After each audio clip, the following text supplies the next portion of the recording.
Besides all the maneuvers and practical skills required to learn in order to become a windsurfer, there's some useful theoretical content as well. Priority rules, steering, or tides are just some examples of quite a big range of topics. In this tutorial, we would like to show you some examples of how to organize your theory lessons on the beach and make them interesting and practical. Right-of-way rules with 2 simulators. Students seem to have a particularly hard time when it comes to right-of-way rules and the task of transferring a 2-dimensional explanation on a whiteboard to a 3-dimensional situation on the water. A more practical and maybe easier to understand approach is to use 2 simulators on the beach to introduce the priority rules. By doing so, the instructor can create realistic situations while still having the chance to explain in detail everything there is to know about the different scenarios. The students can get creative themselves and are actively involved in the lesson. Tides.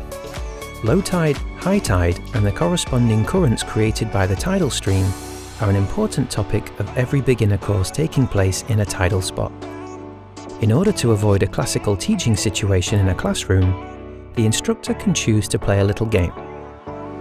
3 students will act as the Sun, Earth, and Moon, and will create different constellations. The remaining students now have to determine why and where on Earth would be high and low tide. Placing 2 towels on the corresponding site under the T-shirt of the Earth actor can show high tide. Even full moon and new moon constellations can be explained by this game. Steering with the sail. Even though not everybody has to know why the board is actually steering, for many students, an understanding of the involved forces is a great help.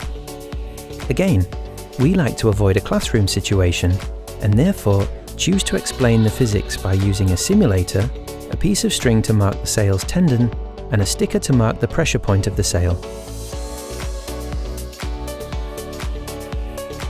The instructor can explain the point of lateral resistance and why the board is sailing in a straight line by attaching a perpendicular to the boom at the height of the pressure point.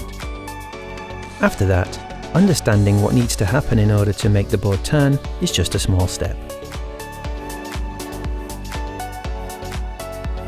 The examples featured in this tutorial are only a few out of an endless variety of possibilities to take your theory lessons out of the classroom and away from the whiteboard. With a bit of fantasy and motivation, every topic, no matter how theoretical it might seem, can be transferred and taught on the beach, together with your students.